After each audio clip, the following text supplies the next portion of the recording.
എല്ലാവർക്കും cross media പോളിറ്റിക്സിലേക്ക് സ്വാഗതം.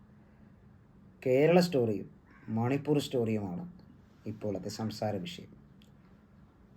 ഒരു ഭാഗത്ത് കേരള സ്റ്റോറിയാണ് ശരി, മണിപ്പൂർ സ്റ്റോറി ഫേക്കാണെന്നും, മറുവശം മണിപ്പൂർ സ്റ്റോറിക്കാണ്, കേരള സ്റ്റോറി സത്യമാണ് എന്നുള്ള വാദമാണ് നിലനിൽക്കുന്നത്. ആ വിവാദം അങ്ങനെ കത്തി പടരുകയാണ്.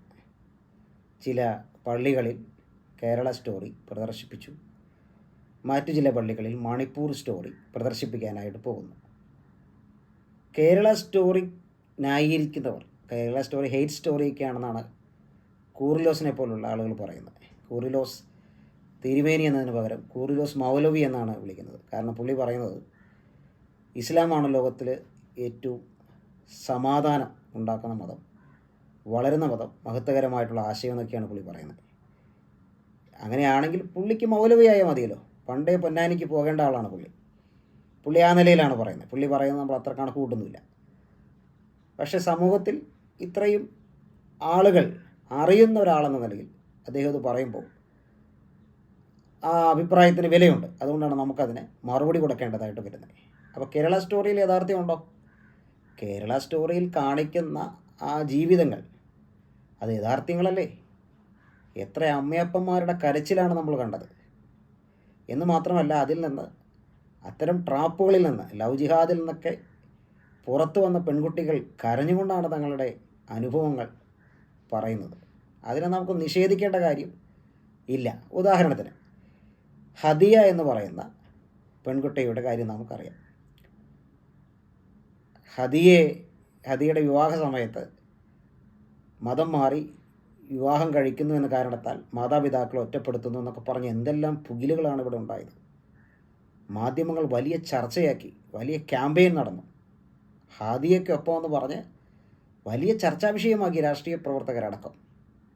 ഇപ്പോൾ എന്ത് സംഭവിച്ചു? ഹദിയ തന്നെ പറഞ്ഞതാണ് ആടിനെ മേയ്ക്കാൻ പോകണമെന്നുള്ളതായിരുന്നു ഹദിയയുടെ ചിന്ത എന്ന്. പിന്നീട് മാറിയെന്ന് ഹദിയ തന്നെ പറഞ്ഞ അപ്പനും അമ്മയൊക്കെ ഒരുപാട് വെളിപ്പെടുത്തലുകൾ അതിനെക്കുറിച്ച് നടത്തിയതാണ്. ഇപ്പോൾ എന്തായി? ഈ ആദ്യം കെട്ടിയ പുള്ളി ഹാദിയെ ഉപേക്ഷിച്ച് പോയി എന്നുള്ളതാണ് ഇപ്പോൾ നമ്മൾ കേൾക്കുന്ന വാർത്ത. വേറൊരാൾ കെട്ടി എന്നുള്ളത്. ഹാദിയയ്ക്ക് വേണ്ടി പണപ്പിരിവ്, ഹാദിയയുടെ ആദ്യം കല്യാണം കഴിച്ച ആൾക്ക് വേണ്ടിയും അവരുടെ വിവാഹത്തിന് വേണ്ടി, അവരുടെ കേസ് നടത്താൻ വേണ്ടി, വിവാഹത്തിന് വേണ്ടിയല്ല കേസ് നടത്താൻ വേണ്ടി പണപ്പിരിവ് വരെ നടന്നതായിട്ടാണ് ഞാൻ വായിച്ചുള്ളൊരു ഓർമ്മയാണ്. അപ്പോൾ അത്തരം വലിയ ക്യാമ്പയിനിങ് ആണ് ഇവിടെ നടന്നിട്ടുള്ളത്. അത് നമ്മൾ മറക്കേണ്ട കാര്യങ്ങളല്ല. എന്നാൽ ഇപ്പോൾ ഹാദിയയുടെ അവസ്ഥ, ആദ്യം കെട്ടിയ ആൾ എവിടെയാണെന്ന് പോലും അറിയില്ല, രണ്ടാമതൊരാൾ കെട്ടി. കേരള സ്റ്റോറിയിലൂടെ പുറത്തു വരുന്ന അനുഭവങ്ങൾ അതിലും കഷ്ടമാണ്. ഇതിലും കഷ്ടമായ അനുഭവങ്ങളാണ് കേരള സ്റ്റോറിയിലൂടെ പുറത്തു വരുന്നത്. ഇനിയും മറ്റൊരു കാര്യം, നമുക്ക് നിഷേധിക്കാൻ പറ്റാത്ത ചില കാര്യങ്ങളുണ്ട്. അതെന്താണ്? കേരളത്തിലെ ചില ആൺകുട്ടികളും പെൺകുട്ടികളും മതം മാറി ഇസ്ലാമായി ISISൽ ചേർന്ന് ചാവേറായി മരിച്ച വാർത്തയൊക്കെ പത്രവാർത്തയിലൂടെ നമ്മൾ അറിഞ്ഞതാണ്. അവർ ക്രൈസ്തവരായിരുന്നു. പ്രൊഫഷണൽ കോഴ്സുകൾ ചെയ്ത് പഠിച്ച് ജോലിയൊക്കെ മേടിച്ച ആളുകളാണ്, വിദ്യാഭ്യാസം ഇല്ലാത്ത ആളുകളല്ല പോയത്.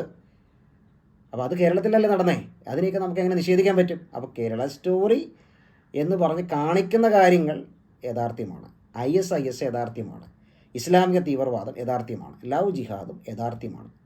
ഉത്തരവാദിത്തപ്പെട്ട സ്ഥാനത്തിരിക്കുന്ന സഭയുടെ അധ്യക്ഷന്മാരൊക്കെ ഒരു കാരണവുമില്ലാതെ ഈ കാര്യങ്ങൾ ആവർത്തിച്ച് പറയും എന്ന് നിങ്ങൾക്ക് തോന്നുന്നുണ്ടോ? ഇല്ല. അതിന് കാര്യങ്ങളുണ്ട്, കാരണങ്ങളുണ്ട്, തിക്താനുഭവങ്ങൾ ഉണ്ടായിട്ടുണ്ട്. അതുകൊണ്ടാണ് അവർ പറയുന്നത്. രണ്ടാമത്തെ കാര്യം മണിപ്പൂർ സ്റ്റോറിയാണ്. മണിപ്പൂരിൽ എന്താണ് നടന്നത്?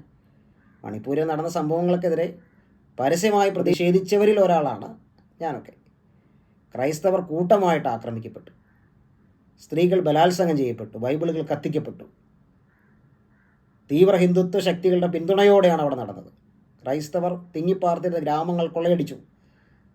വളരെ ക്രൂരമായ നിലയിൽ, പൈശാചികമായ നിലയിൽ ക്രൈസ്തവർ തിരഞ്ഞു പിടിച്ച് പീഡിപ്പിക്കപ്പെട്ടു. ഭരണകൂടം നിശബ്ദമായിരുന്നു. അത് ആർക്കാണ് അറിയാൻ പാടില്ലാത്തത്? ഇത് നമുക്ക് എല്ലാവർക്കും അറിയാവുന്ന കാര്യമാണ്. മണിപ്പൂർ സ്റ്റോറിയും ആർക്കും നിഷേധിക്കാൻ പറ്റുന്ന കാര്യം അല്ല. ഇനി എവിടെയാണ് പ്രശ്നം?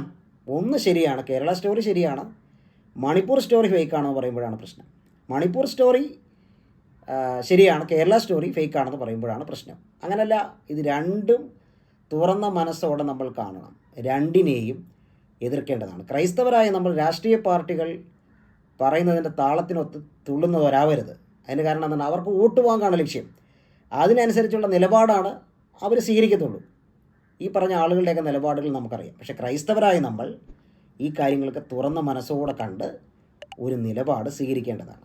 അതുകൊണ്ട് കേരള സ്റ്റോറിയും ശരിയാണ്, മണിപ്പൂർ സ്റ്റോറിയും ശരിയാണ്. രണ്ടും നമ്മൾ ആ രീതിയിൽ തന്നെ കാണണം. രണ്ട് തരത്തിലുള്ള തീവ്രവാദവും ശക്തമായിട്ടും നമ്മൾ എതിർക്കേണ്ടതാണെന്ന് പറഞ്ഞുകൊണ്ട് അവസാനിപ്പിക്കും.